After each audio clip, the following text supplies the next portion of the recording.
3 jours que les lampions scintillent sur la capitale politique Yamoussoukro pour la 23e nuit des Ebonies. Les lumières sont éteintes, le rideau est enfin tombé. Il vient d'Adjamé, Adjamé FM, Boussou, voici, Super Ebony 2021. En musique. Boussou Kwasi, de la rédaction de la radio de proximité Adjamé FM, est le nouveau Super Ebony 2021 du meilleur journaliste de l'année et Ebony Radio parmi les 28 nominés. Il a su convaincre le jury présidé par le docteur Alfred Danmossa par l'originalité et la pertinence de ses sujets. Je vais également continuer pour dire merci également à l'UNJCI qui donne à travers Ebony l'opportunité à des journalistes de tous bords et de tous niveaux de compétir et de pouvoir, n'est-ce pas, espérer avoir ce genre de prix. Plus d'une vingtaine de prix spéciaux et sectoriels sont décernés à la crème des journalistes de Côte d'Ivoire. Au nombre d'entre eux, Goura Maï Thomas du journal Le Sport qui remporte l'Ebony de la presse écrite.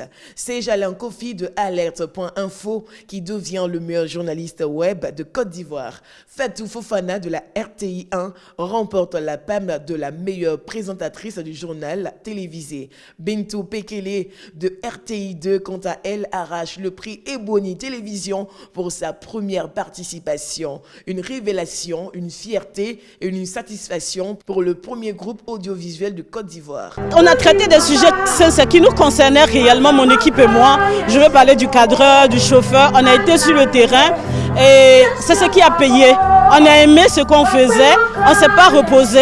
Pendant toute une année, on a travaillé pour ça.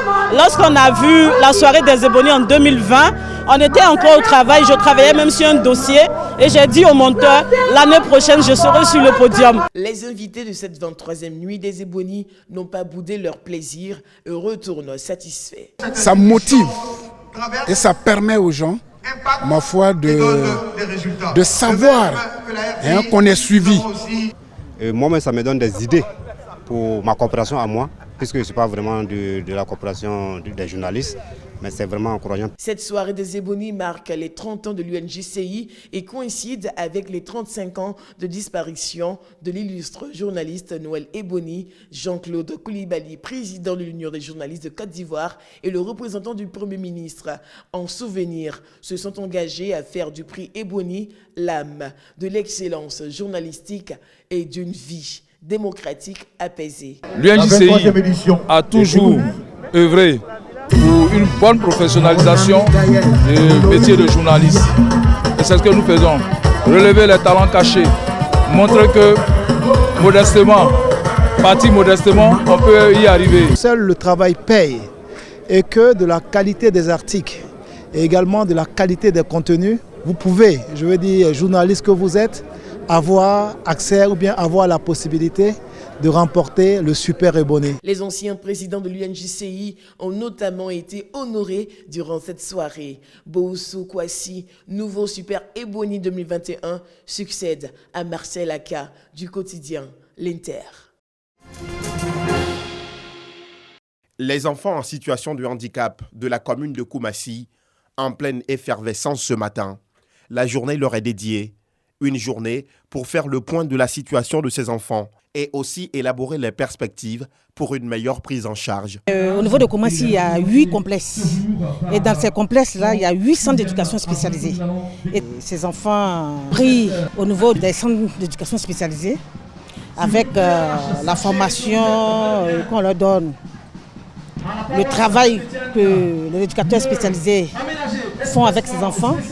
Avec ces enfants, il y a beaucoup d'enfants qui sont autonomes, qui apprennent à être stables. Les parents d'enfants en situation de handicap invitent les autres parents à accepter le mal dont souffrent leurs enfants et à leur donner surtout beaucoup d'amour. Au début, c'était difficile, mais maintenant, ça va. Comme il est dans un centre de rééducation, là, ça va, il a commencé à changer, maintenant il a commencé à parler un peu. Donc, nous sommes tous contents. Ils ont besoin d'amour, il ne faut pas les abandonner, il ne faut pas les cacher. Il faut les emmener dans un centre de rééducation. À partir de là, ils vont parler, ils ne sont pas nés pour ne pas parler. Un enfant porteur d'un handicap, c'est un don de Dieu.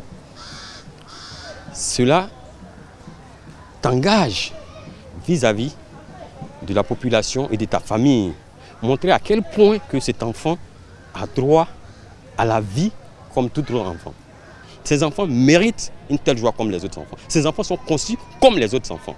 Occasion choisie pour les éducateurs spécialisés d'inviter les parents au respect des rendez-vous hospitaliers et des séances de rééducation. Vous convenez avec moi que ces enfants sont nés avec des handicaps. Et le fait de travailler avec ces enfants pour leur permettre de se réinsérer dans la société, ça a vraiment son importance. Parce que nous utilisons des techniques pour permettre à ces enfants de pouvoir s'épanouir comme les autres enfants.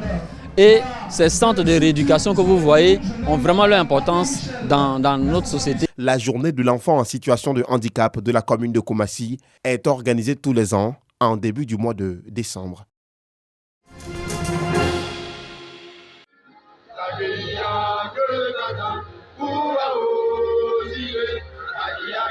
Hymne national en langue maternelle, danse, défilés et jeux pour égayer et occuper sainement les enfants. Nous sommes à la journée culturelle des élèves du lycée moderne de garçons de Bingerville. Une initiative des responsables pour démontrer la nécessité de la diversité culturelle. J'étais d'abord très surprise et puis très heureuse par les aptitudes des enfants, parce que ce n'est pas aisé de nos jours de voir des enfants en contact avec la tradition, avec tout ce que nous connaissons comme modernité.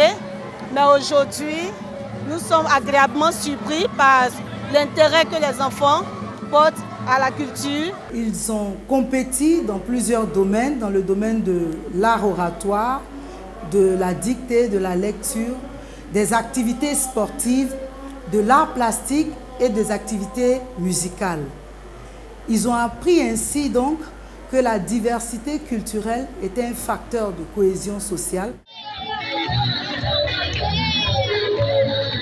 Cette journée placée sous le thème « La cohésion culturelle au lycée Garçons de Bingerville » pour des résultats probants a été l'occasion de récompenser les meilleurs élèves.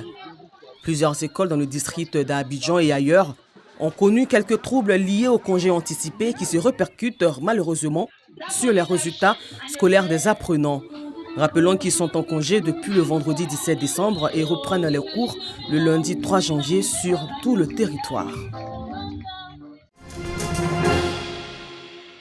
Les Rotariens sont venus en grand nombre prendre part au lancement des 39e réunions des intervilles des Rotary Club de Côte d'Ivoire. Cette activité, c'est une réunion de tous les membres des clubs de Côte d'Ivoire et c'est une réunion qui permet de définir les différentes stratégies. Nous avons beaucoup de formations aussi parce que tous les nouveaux membres qui arrivent et tous les nouveaux membres qui occupent des postes de responsabilité profitent de cette occasion pour venir faire des formations.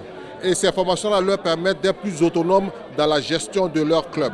Cette année, nous avons choisi l'impact des Rotary Club dans l'inclusion financière et l'autonomisation des femmes. Parce que nous savons que lorsque nous aidons la femme, nous aidons la famille entière, les couches entières de famille et des questions comme l'accès au crédit, les fonds de garantie, l'alphabétisation et l'éducation financière seront adressées au cours donc, de ces intervilles-là.